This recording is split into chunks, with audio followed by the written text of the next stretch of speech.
What's good, y'all? J Boogie in full effect mode. Bun down is the sound. You know how we do.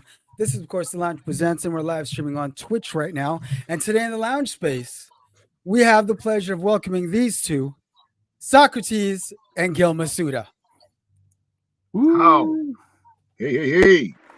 Thanks Live for long and having us. prosper. Thank you. It's great to have you in Lounge Space, both of you. Gil, we've had you in here before, but we'll touch on a couple of things in case people didn't see you the first time you were on. And for you, Socks, it's great to have you in Lounge Space. Hopefully it won't be the last time. But we always start off by asking our guests how they were first introduced to hip hop culture. So who would ever like to take the floor first? You want to go, Gil? Sure. Basically, my sisters introduced me to hip hop music when I was young. Obviously, I had two older sisters. They were listening to the radio constantly, and we didn't have much music in our building. We had like a special satellite kind of cable thing, so we actually didn't have much music. So I wasn't exposed to music videos, but I was definitely exposed to black music via college radio and commercial radio, and obviously WBLK was pretty much on 24/7 in our apartment. No doubt. No doubt. For me it was The Message in like 81, 82. I was only about 4 years old when I first heard it, so it didn't play a part. Hip hop didn't play a part in my life until 4 years old. Sorry, it didn't play a part in my life too heavy until we moved to Toronto, and my cousins came up from New York for a caravan, and they came up with mixtapes. What are the big names? It's before Flex. It's Red and Grandmaster Caz. All of that. Yeah. They brought all of that up. They brought all that Red up. Alert skis. Yeah, Red Alert in like 86, 87. And I was stuck from then, Cool J, whatnot. So, and actually that's before Soul in the City, Rap City. And I'll go with Gil on BLK as well, because once we got to Toronto, it was awesome to have BLK as an option to pick up black music. And then later in life, college radio. But I'd already been stuck on hip hop before I ran into Ron Nelson and DJX. Okay, great names to mention, by the way. Ron Nelson, DJX, salute all day. Yep, absolutely. So, did either of you ever? I mean, we know the path you took in the culture, but were there any other aspects of the culture that you dabbled in, or even spent a little bit of time in, whether it's breaking or graph or? Yeah, for sure. It was all about the four elements, plus beatboxing was the fifth element. So the fifth element. First, as a teenager, you wanted to do it all. Obviously, you excelled at some, and were shit at the others. I mean, that's how you kind of figured, okay, I'm better at DJing than I am at rapping. Although I still made rap songs for fun for the love of hip hop, Yeah. And then obviously, I was into breaking as well, which kind of is what got me into funk music. And so I pretty much did it all except graffiti. Right. Yeah. Yeah, I just hip hop and my dancing wasn't breaking. I was more like, quarter splits, like Scoob and Scrap. Hey, hell yeah. You know what I mean? Hell yeah. And then in Toronto, Act 1 and Act 2. Yes. You know what I mean? That was more of my style as a kid, dancing at high school dances and school dances and whatnot. But otherwise, I'm a musician on the violin, so I don't know if that's one of the elements of hip hop. But I'd played that since I was 6 years old. Hold up. And violin. Yes. Oh, sick. Yeah. So I got to play in the school orchestras, all city symphony orchestras, played Roy Thompson Hall like twice in the 8th grade, ninth grade. I'm a band camp kid. Went to music camp, Scarborough Music Camp. Shout out Bare Naked Ladies. That's where they broke out. That's where they did their first demo. Shout out Eddie. We used to battle at the dances. He had polka dot pants and a cameo. Yeah. Eddie Robertson. Shout out Bare Naked Ladies. But yeah, those are some of my elements, and how I apply them to hip hop and funk. Hell yeah. What were we growing up around at home? What was the music that was being played at home when we were growing up? Everything. It's kind of an everything thing for me. Sorry, Gil, I'll take this one. It's in a black household, which is West Indian out of Guyana. It was interesting because the collection of music was very eclectic. So you get the reggae music, you get the calypso, you get the Afro rhythms long before it blew up. Now I'm talking Miriam Makeba, Hugh Masekela, Fela Kuti. You're getting all of that.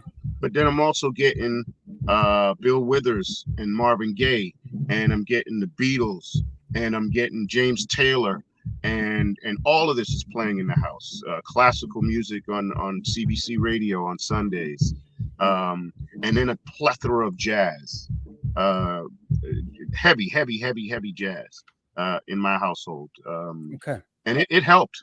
It gave me great perspective. Oh yeah, great perspective. So as you both were not just discovering the culture, but slowly starting to immerse yourself and start participating through whatever means. When you were coming up, were all the homies around you also at the same time starting to get into it as well, or were you the odd folks out? Yeah, I was kind of an odd folk out. The school that I went to, it was like the year that grunge music was huge. Wayne's World just hit the theaters, and everyone was all about that. There was me and a handful of other people at my school that were into hip hop and R&B and reggae, and so we kind of put each other on to shared our tapes and stuff like that. And so yeah, for the most part, I had a tight-knit crew, and we would freestyle at lunch, that kind of thing. Yeah, it was fun. And mine, circle. Yes, most definitely. Now, as both of you were starting to not just immerse yourself and start to participate, but as you started to take this a little more seriously, right? What was the family thinking about our pursuits as we started to really, really take this seriously? Well, my mom, yeah, go for it, Gil. My mom she's like super open-minded, and she loved hip-hop music. I would be blasting Public Enemy in my room, and she'd knock on the door and she'd be like, "Oh, what's this? I like this." So yeah, props to Akiko. Yeah, they were pretty supportive of me. I told them I wanted to DJ, and they were always like, "You got to go to university," So I managed to convince them that college was the way to go for what I wanted to do, which was do audio, for television and film. So thankfully, yeah, they supported me with that. Yeah, mine wanted me to go to university, but there was a conscious decision made at the end of one summer, a program called Fresh Arts that me and my friends were a part of, right? Yes. And we did we used to do a concert at the end of every summer down at Harbor Center. And this year, the year that it was, I think I was about 16, 17, but I had to do a lot that night. I had to conduct the choir. I played bass in the band, perform with Cardi and Marvel, and about 2 or 3 other things that night, all in front of the whole crowd. with different groups, and Lillian Allen, shout her out, was sitting between my parents, and she said, "You better let that boy go." Nice. Let him go. And she convinced them to say, "Okay, if you're gonna do it, you're gonna do it properly." And my manager Chase, at the he's my brother now, but back then he called and he spoke with my parents, and he did it right. You know, I was 16, I was 15, he was 22. That's sick. I love it. So when you discover something, as many of us do, there's never a guarantee or even a notion that one day that your families might actually hear you on the radio doing what you love to do. What was that like for both of you? The first time they heard both of you on the radio. Mine was awesome, man. I was in high school, Hey.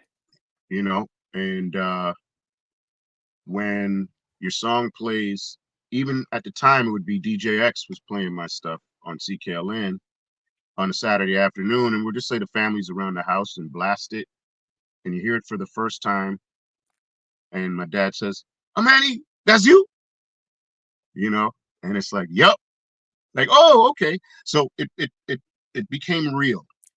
Exactly. And then in interviews, TV interviews, my first one was with on Channel 2 at TVO performance.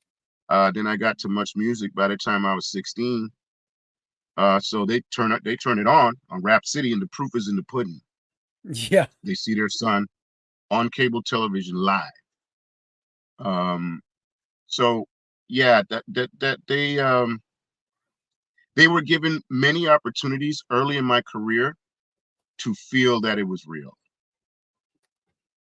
which I'm very proud of, and they're proud of me as well. They wish, you know, we had made a lot more money over this period of time. Yeah. You know, but that's, you know, parents are that way, and I agree with them. I think things Yeah. could have been a lot better, but you know, I thank the universe for how things are panning out. As you can see, it brings us together. Dr. Masuda, That's right. Hell yeah. the Right. phone, Yeah, unadulterated. saying Straight like up. I told my parents I was gonna be on CP24, and they tuned in and shared the they shared the link with all their friends, and they emailed them. Yeah. So it's pretty cool. They're still excited about me and my music career. And every time I press up a new record, I bring it to my mom, and she proudly displays them on the credenza. Yeah, Yeah. it's cool, man. I haven't had much radio support. Well, let me rephrase that. Commercial radio hasn't really Yeah. caught on to Yeah. Gil Masuda's work, but in due time. However, I've gotten huge support from community radio in the past. I remember one time I had my alarm going off in the morning, and I hit the alarm button, but by accident I must have switched it to radio because a track that I produced was playing, and I was so confused because imagine just waking up and hearing that. And it took me a second to realize it was actually live on the radio. So that was pretty cool. There you go. Now, before we get into some, we were speaking before we went live, and the one thing I noticed about these two is that, yes, foundation, obviously, both foundation, but there were a couple of similar junctures in both of your histories. But before we get to that, I've got to ask, first rap record you ever purchased?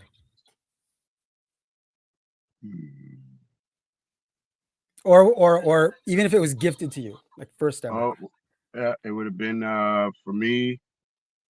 I got when we got our first CD player about 88, 89. I think the first CD my dad got was Michael Jackson, Bad, and Sade.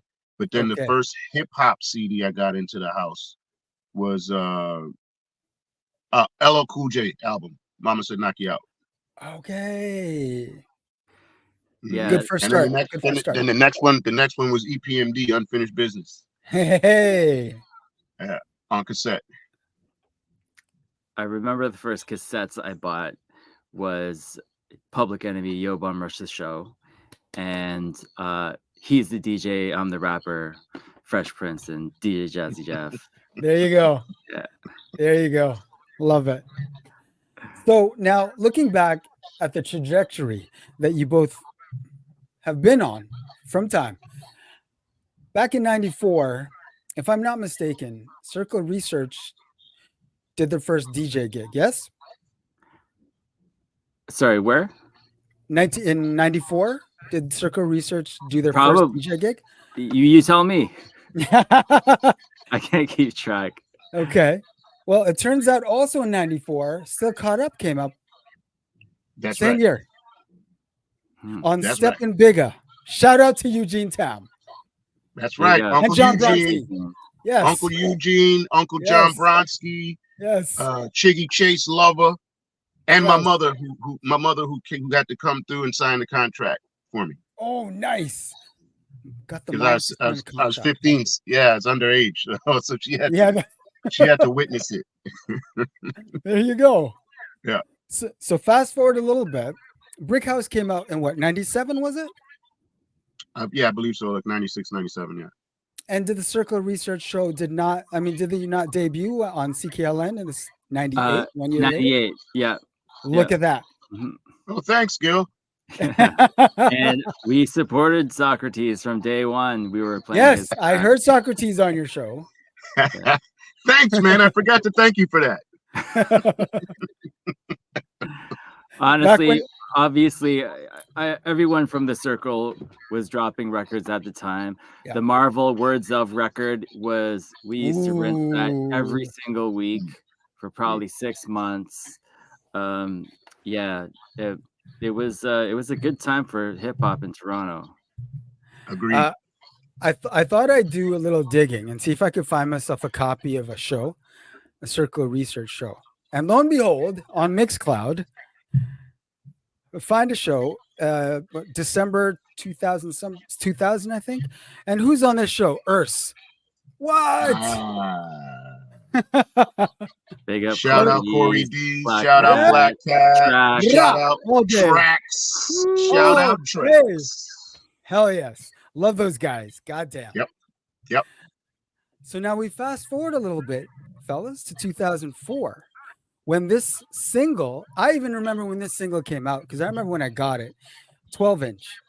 And it said, Big Black Lincoln. And I went, what? And then a one sheet came with it. And it told me what Big Black Lincoln was. I went, oh, snap. So I made a couple calls just to confirm that this was a real thing. And yes, Pimpin' Life. I remember that one sheet because I also got it. Yeah.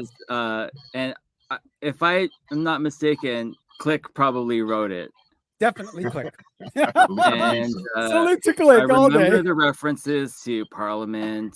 Yes. And I was like, finally, something in Canada that is representing the funk. Yes. Like in a real way. You know what I mean? Definitely. Oh, trust me. We're going to get into that a little bit more. Trust. That same year, Gil Masuda, formerly known as Astro.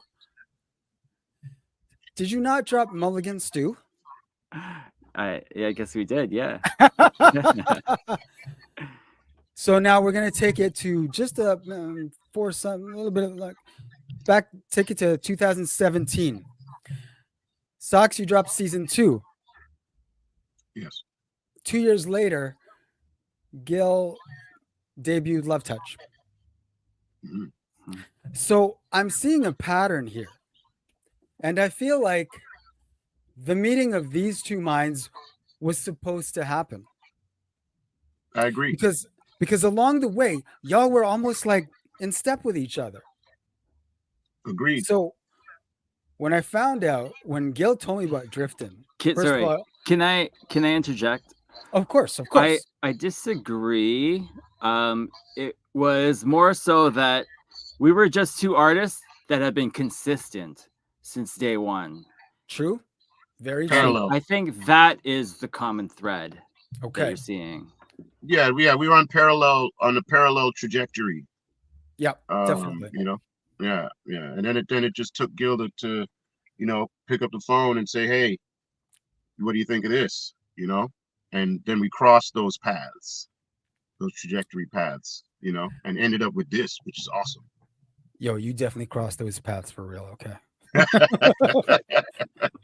So right about now, I just want to say it right here. Driftin is that joint. Woo! Thank you. Is that joint, okay? I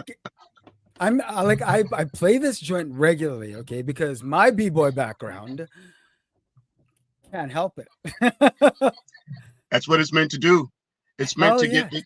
Yeah, I mean, the beat is dangerous. I think the Ooh. only thing I helped with was the intro to get, put the Michael Jackson intro on it. Yeah. Just that's about it. That was awesome.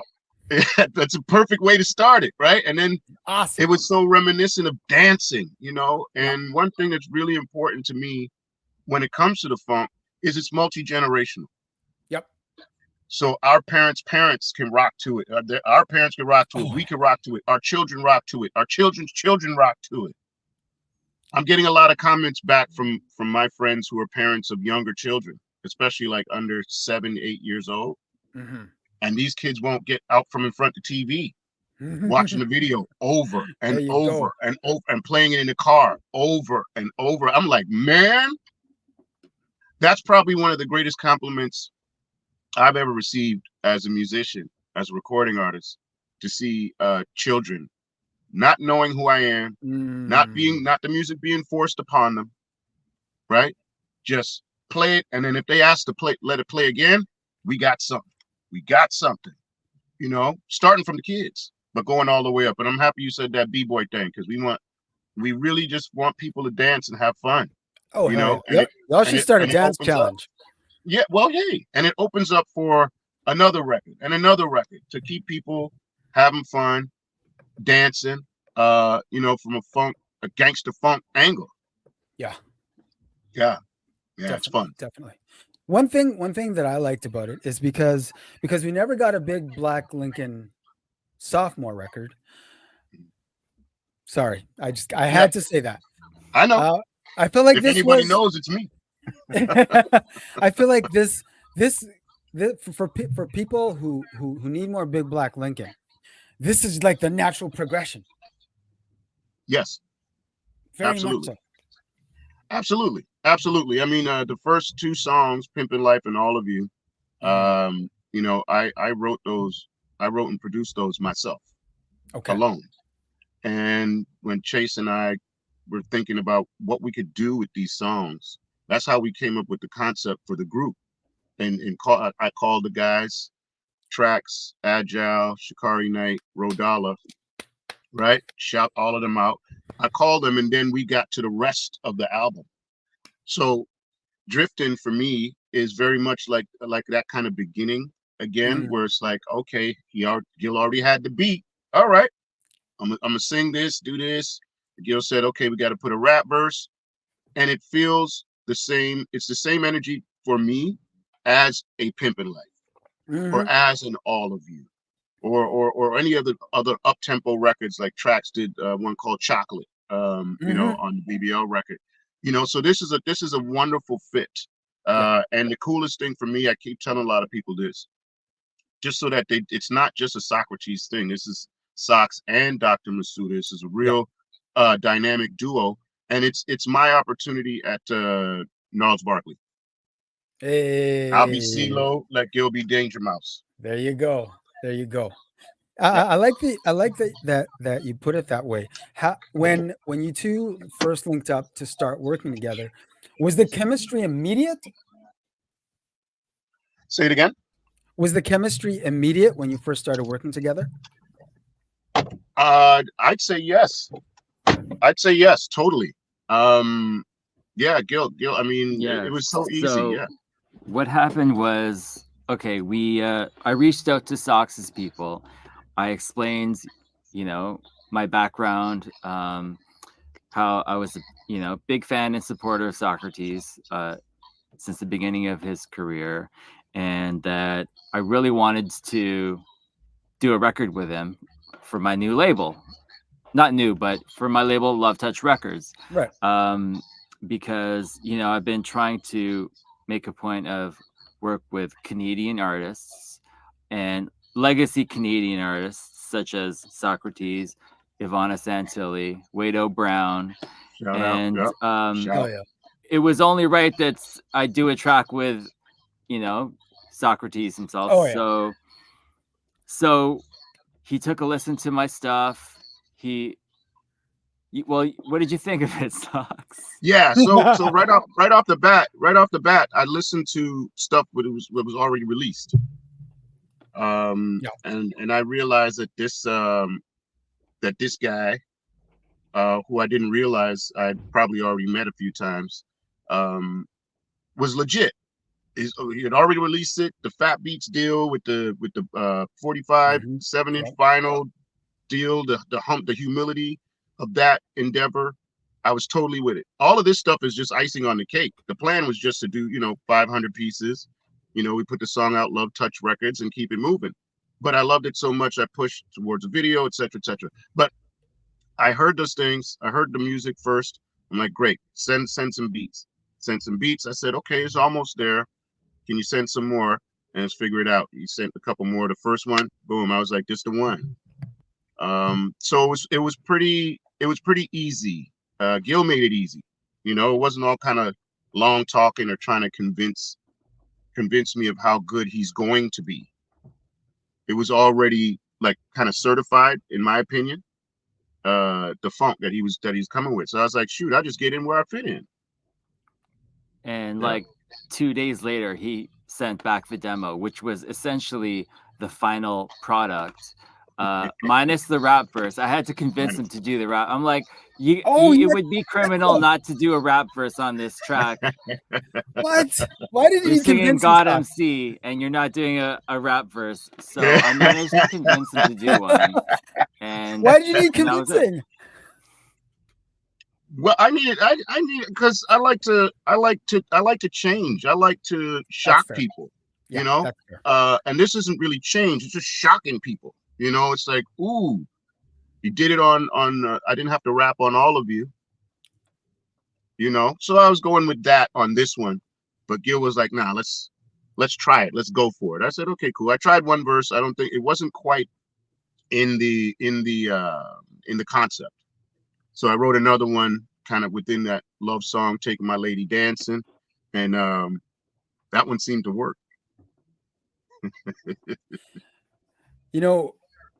Based on what you're telling me, Socks, it begs the question: are we going to get some more? Oh, absolutely. Hey, there you go. Okay. Oh, yes. Okay. Absolutely. Now we're talking. Absolutely. Yeah. Gil and I, me and Gil got two on the burner right now. Ooh, there we got go. two more on the burner right now. And we're here to talk about that, but I do have other music coming out this year. I mean, we're 25th year anniversary of the Underground tapes, so we doing vinyl and that whole thing this summer. That's going to be fun. And a bunch of other music I have coming. But while we're on this topic, yeah, me and Gil got two more coming after this. Oh yes. There you go. Yes. That's all we need to hear right Not there. to mention, we're hosting a remix contest for Driftin. Snap. It's through Loop Sessions, Toronto. That's right. So all you producers out there, beat makers, remixers, get on that because we'd love to hear your vision of the song. Yeah, definitely. You brought up Loop Sessions. You guys did Crate Stories recently, didn't you? Yes. Yep. Yes, that had to be dope. That had to be sick. It'll be online soon enough, hopefully. Oh, dope. But yeah, it was videotaped. The whole thing will be online. Sick. Mm-hmm. Yeah, it was really good. It was really, really flattering to be able to just walk in, sit down comfortably, and just chat. It was a great opportunity. Great opportunity. I look forward to more. It'd be nice to see Crate Stories hit other markets, if you ask me. I'm sure they're on it. They're busy people, and like Gil said, the full edited version of it will be online soon. That's dope. So let me ask you this then: when could we possibly hear some more from Dr. Masuda and Saukrates? Stay tuned. I'm putting together a compilation, and it's going to be through the new distribution channel. And big up SRG ILS, Virgin Music Universal. So we're gonna, it's gonna be a lot of new tracks, a few old tracks, all on one CD. No, just kidding. All on one compilation, and you might hear a new Saukrates track on there. There you go. Yeah, you will if it's up to me. And it's like that. What? Okay. There you go. It's like that. You will hear a Saukrates track on Gil's compilation if it's up to Saukrates. There you go. Yo, I got a question for Sox. Big Black Lincoln, BBL. Yes, sir. Who could have known in 2024 it would have a totally different meaning?